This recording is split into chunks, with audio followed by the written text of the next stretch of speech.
Hi மக்களே, வணக்கம் மக்களே, welcome to my channel friends. Actually Pongal celebration வந்து ஸ்டார்ட் ஆகிடுச்சு. நைட்லேருந்தே ஸ்டார்ட் பண்ணியாச்சு பொங்கல் செலிப்ரேஷனை. நீங்களாம் கோலம் போட்டிங்களா? எங்கள் வீட்டில் பொங்கல் வந்துருச்சுங்க. நாங்கள் வந்து கோலம் போட்டு நல்லா செலிப்ரேட் பண்ணோம். நைட்டே போட்டு வச்சாச்சு கோலம்லாம். பொங்கலுக்கு வந்து பார்த்திங்கன்னா பானை வந்து கலர் பானை வச்சு பொங்கல் அப்படின்னு சொல்லி ஃபுல்லாகவே வந்து பண்ணிட்டோம். நல்லா கலர் அடித்து வரைஞ்சிட்டு ஃபஸ்ட்டு சாக் பீஸில் போட்டு அப்புறமேட்டு என்ன பண்ணான்னா நல்லா கலர் அடித்து அப்புறம் வெள்ளை முக்கு மேலே வந்து ஆக்சுவலி போட்டோம்.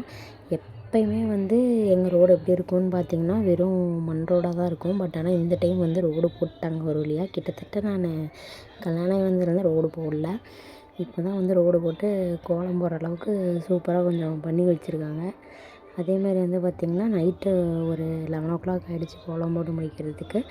மார்னிங்கெலாம் சீக்கிரமாக எழுந்திரிச்சிட்டு எல்லாம் வந்து எப்போயுமே வந்து நாங்கள் வந்து பார்த்திங்கன்னா நான் கல்யாணம் ஆகி வந்ததுலேருந்தே எங்கள் மாமியார் வீட்டில் வந்து நாங்கள் சேலத்தில் இருக்க கந்தாஸ்ரமம் கோயிலுக்கு தான் ஆக்சுவலி போவோம்.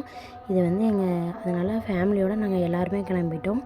நாங்கள் அப்புறமேட்டு வந்து எங்கள் நாத்தனார் அவங்க ஹஸ்பண்டு எல்லாருமே வந்து கிளம்பிட்டோம். பிள்ளைங்க எல்லாம் ஜாலியாக கிளம்பியாச்சு.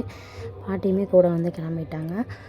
ஒரு ஹாப்பி மூமெண்ட்டை தான் நான் உங்கள்கிட்ட ஷேர் பண்ணியிருக்கேன். நீங்கள் பொங்கலுக்கு வந்து என்னென்ன பண்ணீங்கன்னு சொல்லிவிட்டு கண்டிப்பாக மறக்காமல் கமெண்ட் பண்ணிவிடுங்க. நான் ரொம்ப ஹாப்பியாக இருந்தேன். நீங்கள் எப்படி இருந்தீங்கன்ட்டு எனக்கு கமெண்ட் பண்ணுங்கள். பொங்கல் செலிப்ரேஷனில் நீங்களாம் உங்கள் வீட்டில் பொங்கல் வச்சிங்களா அப்படின்னு சொல்லிட்டு எனக்கு கண்டிப்பாக சொல்லுங்கள். அதாவது வந்து இந்த கோயிலோட பேர் வந்து பார்த்திங்கன்னா கந்தாசிரமம் கோயிலுக்கு கீழே இருக்க கன்னிமாரோடைன்னு சொல்லுவாங்க.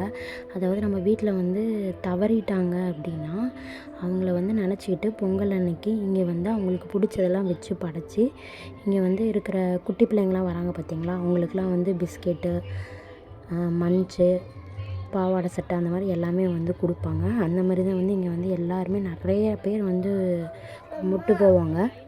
அப்புறம் கன்னிமாரோடையில் அந்த சாமிக்கு வந்து சாமி கும்பிட்டோம். அதுக்கப்புறம் கீழே இருந்த நாகத்தம்மனுக்கு வந்து நாங்கள் ஃபுல்லாக மஞ்சள் குங்குமம் எல்லாம் வந்து பசங்களும் அப்புறம் எங்கள் வீட்டுக்காரும் வந்து போட்டாங்க. எல்லாமே வந்து சூப்பராக முடிஞ்சிருச்சு. பிரசாதம் வந்து வீட்டிலே செஞ்சு எடுத்துகிட்டு போயிட்டோம். தம்பி வந்து ரொம்பவே ஹாப்பியாக இருந்தான். அப்புறம் இந்த சாமியை தான் நான் போஸ்ட் பண்ணியிருக்கேன். இந்த மாதம் கன்னிமாரம்மான்னு சொல்லுவாங்க. கல்யாணம் ஆகாதவங்க கூட இந்த கோயிலுக்கு போனாங்கன்னா கண்டிப்பாக வந்து கல்யாணம் ஆகிடும். ஸோ வந்து கண்டிப்பாக இந்த கோயிலுக்கு போங்க. உங்கள் வீட்டில் யாராவது இறந்துருந்தாங்கன்னா கூட அவங்கள நினச்சிக்கிட்டு கூட நீங்கள் இந்த கோயிலுக்கு போகலாம். ஃபேமிலியோடு எப்போயுமே ஹாப்பியாக இருங்க. எல்லோருக்கும் இனிய பொங்கல் நல்வாழ்த்துக்கள் மக்களே. எல்லாருமே நல்லா இருக்கணும். வாழ்க வளமுடன். இது வரைக்கும் என் சேனல் யாரும் சப்ஸ்கிரைப் பண்ணாமல் இருந்தீங்கன்னா கண்டிப்பாக வந்து லைக் பண்ணி ஷேர் பண்ணி சப்ஸ்கிரைப் பண்ணிடுங்க. Thank you to everyone. Bye bye மக்களே. வணக்கம், நன்றி.